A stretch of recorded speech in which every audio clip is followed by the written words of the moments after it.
Was the ban on Trump's social media accounts constitutional? If I'm a CHL holder, can my friend stop me from bringing my handgun into her house? Legally, can my employer monitor me even when I'm working from home? I'm Laura Alexandria Serra, and you're about to find out. Here's what I have to say to you. Time and time again, I hear people screaming about the Constitution, but only 39% of Americans know the three branches of government even exist and can name all three. So I think there's a serious deficit in how many people have actually read the Constitution and know what it means. The Constitution only prevents infringement on your rights by the government. If you're a private citizen, if you're a private employer, people shouldn't be screaming about the Constitution because with very limited exceptions, you can make the rules for your home, your business, and your life. So today we're going to talk about some examples of constitutional law, what applies and what doesn't.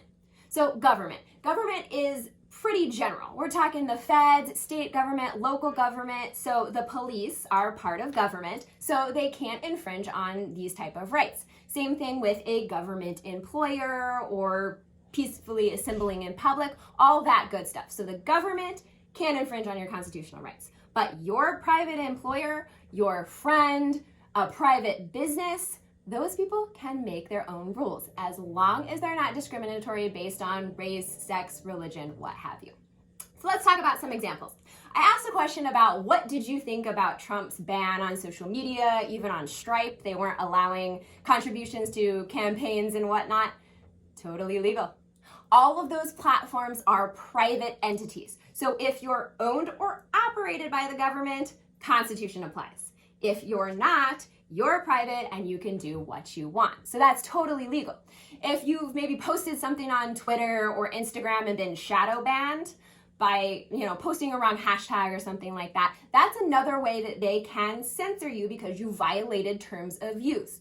Totally, absolutely constitutional. Now, the same thing with different kinds of speech at work. So look at those terms and rules and regulations super, super carefully.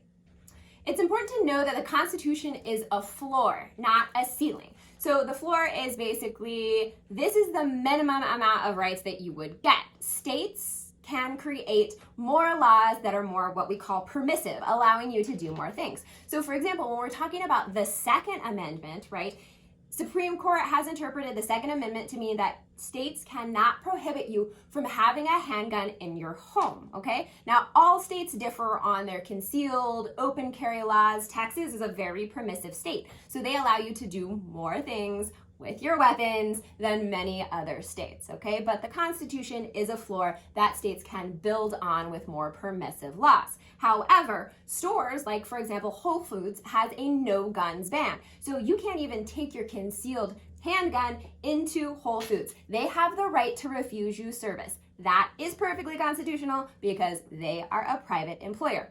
Same thing with that example about my friend. If my friend doesn't want guns in her home, she has kids, she's anti-gun, whatever the heck it is, she has the right to refuse me entry on her private property as a private citizen, regardless of whether I can legally carry that handgun.